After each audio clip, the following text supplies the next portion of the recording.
इस्लामाबाद की एक मशहूर और मारूफ मार्केट में अपने बच्चों और भतीजों के लिए कुछ कपड़े वगैरह ले रहा था। कहीं कपड़े पसंद नहीं आ रहे थे और अगर कहीं पसंद आते तो कीमत होश उड़ा देती। इसी सरगर्दानी में एक दुकानदार मेरी बातों से समझ गया कि इतना ख्वार क्यों हो रहा हूँ। बच्चों के कुछ सूट सामने रखे और कहा कि पसंद कर लो, कीमत का बाद में तयन कर लेंगे। इतने में बार वाला आया तो उस दुकानदार ने हमारे लिए चाय भी मंगवाई। मैं दिल ही दिल में सोचने लगा कि सही सियाना कारोबारी है, खाली हाथ जाने नहीं देगा। इतने में उनकी आवाज़ आई कि कौन से सूट पसंद है।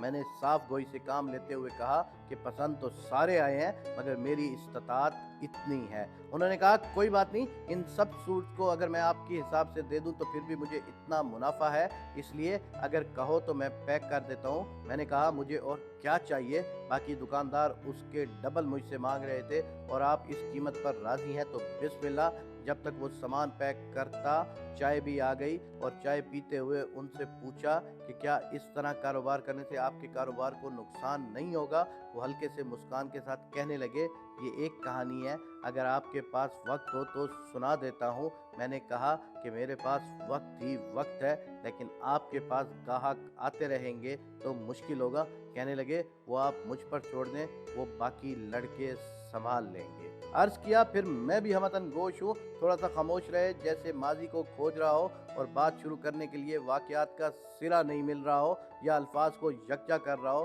कहने लगे मेरा ताल्लुक एक गरीब घराने से था। वालदैन ने बड़ी मुश्किलात से मुझे पढ़ाया लिखाया और जब मैं उम्र के इस हिस्से में पहुंचा कि जब वालदैन को सहारा देने का वक्त था तो बीए करने के बाद नौकरी मिलने के लिए भागदौड़ शुरू की, जो कि बेनतीजा निकली। किसी ने वालदैन को मशवरा दिया कि बेटे की शादी करा दें, उससे आपके बेटे की किस्मत खुल जाएगी। और मेरी शादी अपने ही खानदान में एक बहुत ही सुघड़ और अच्छी लड़की से हो गई।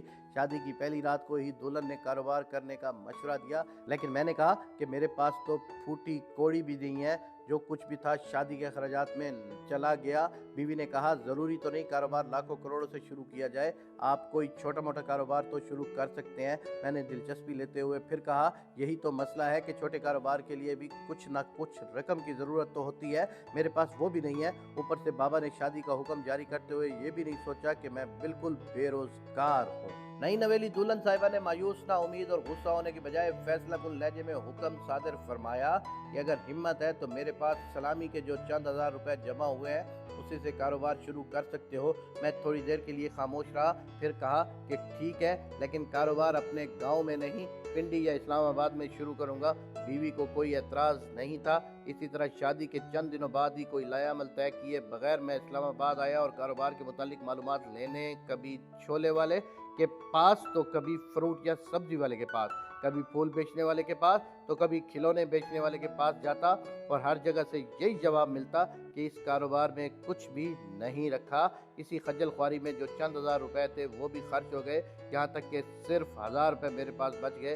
इसलिए सोचा कि कारोबार तो कर नहीं सका, क्यों ना वापस चला जाऊं। हिसाब लगाया कि अगर 1000 में किराए के पैसे निकाल लूं तो बाकी का एक सूट बीवी के लिए बतौर तोहफा खरीद सकता हूं।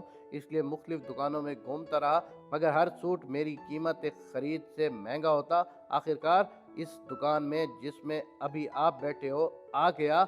यहाँ लेडीज और बच्चों के सूट मिलते थे। मैं सबको हसरत भरी निगाहों से देखता रहा मगर मेरे मकसद का सूट एक भी नहीं था। इतने में दुकान के मालिक ने मेरे साथ वही सलूक किया जो थोड़ी देर पहले मैंने आपके साथ किया। बस फर्क यह था कि उन्होंने मुझसे साथ में परेशानी का सबब भी पूछ लिया। मैंने सारी राम कहानी उनको सुना दी। उनको सब हाजी साहब कहते थे।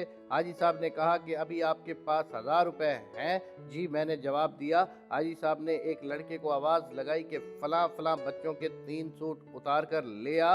वो लड़का जब तक सूट लेकर आता है, हाजी साहब ने एक रस्सी और चंद कील बामानी हथौड़े के एक दराज से निकाले और उठकर कहा मेरे पीछे आओ। मैं किसी रिपोर्ट की तरह उनके पीछे चल गया। वो दुकान क्योंकि कॉर्नर पर थी इसलिए हाजी साहब निकलते ही दाएं तरफ मुड़े और दुकान की दीवार पर कील ठोकने लगे।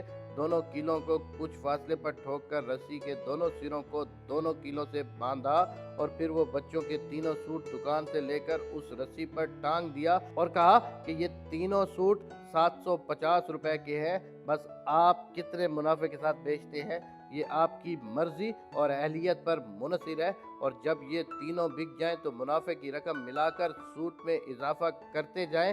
बाकी आपके खाने पीने और रिहाइश का इंतज़ाम मेरी दुकान के लड़कों के साथ होगा, इसकी फ़िक्र नहीं करें। बस खलूस नियत और तवक्कल अल्लाह के साथ काम शुरू करें और मुझे मेरे 750 रुपए दे दें। वो वापस दुकान में गए और मैं हक्का बक्का अपने स्टॉल के पास खड़ा हो गया। खुदा खुदा करके एक गाहक आया और थोड़ी सी ले दे के बाद एक सूट खरीद लिया। इसी तरह कुछ देर में अच्छे खासे मुनाफे के साथ तीनों सूट बेचकर हाजी साहब के पास गया और मुनाफा मिलाकर सूट्स ले लिए। आप ये दिलचस्प कहानियाँ और सबक आमोज़ तहरीरों में पढ़ते ज़रूर होंगे ऐसी बातें, लेकिन कुछ अरसे बाद वो दीवार बच्चों के सूट से भरी हुई थी और मेरा अच्छा खासा काम चल पड़ा था। 2 साल बाद मेरे पास एक काम करने वाला लड़का भी था और दुकान लेने के बारे में मैं सोचने लगा। हाजी साहब से मशवरा मांगा तो कहने लगे कि कल बात करेंगे इस बारे में। अगले दिन हाजी साहब ने मुझे बुलाया और कहने लगे, जैसा आपको मालूम है कि मेरे दोनों बेटे दुबई में सेटल हैं, अब वो जोर देते हैं कि मैं भी उनके पास चला जाऊं, लेकिन मैं कारोबार को ऐसे कैसे छोड़ सकता हूं। जब आपने कल दुकान लेने की बात की तो मुझे लगा कि मुझे बच्चों से मशवरा करना चाहिए, इसलिए आपको कल का कहकर टाल दिया। बच्चों से मशवरा किया, वो भी यही चाहते हैं कि मैं दुकान बेचकर उनके पास चला जाऊं और मेरी ख्वाहिश है कि ये दुकान आप ले लें, मगर मेरे पास इतनी सारी रकम नहीं, मैं कैसे ले सकता हूं। मैं जवाबन अर्ज गुजार हुआ। हाजी साहब ने फरमाया, कोई बात नहीं, ये दुकान मैं इतने की बेचना चाहता हूँ, किसी से भी आप कीमत लगवा सकते हैं। इसके बाद जिस कीमत पर हम मुत्तफिक होंगे वो तय कर लेंगे, फिर जितना आप नकद दे सकेंगे वो दे देना, बाकी हर महीने या साल जो आपको मुनासिब लगे मेरे अकाउंट में जमा कराते रहिएगा। ये सारा काम गवाहों के सामने और स्टाम्प पेपर पर होगा। मुझे उनकी बात ठीक लगी और वो दुकान उनसे खरीद ली। लेडीज़ के सारे सूट्स बेचकर सिर्फ बच्चों की गारमेंट्स रख लिए और आज मैं अल्लाह ताला के फजल और हाजी साहब की मदद से इस सारी दुकान का होली सोली मालिक हूँ और कर्जा भी वापस कर चुका हूँ। घर भी उधर ही ले लिया है, सब मेरे साथ है। हाजी साहब भी कभी कभार आते हैं और वो भी अब मेरी समझे घर ही का हिस्सा है। इसलिए जब आपके चेहरे पर हवाइयाँ उड़ती हुई देखी तो मुझे मेरा माजी याद आ गया और आपको आपकी पसंद आप ही की मुकर्रर करदा कीमत पर दे दी। मैंने उनका शुक्रिया अदा किया और दुकान से निकलते हुए अल्लाह तबारक व तआला और उसके निज़ाम पर ईमान और पुख्ता हो गया।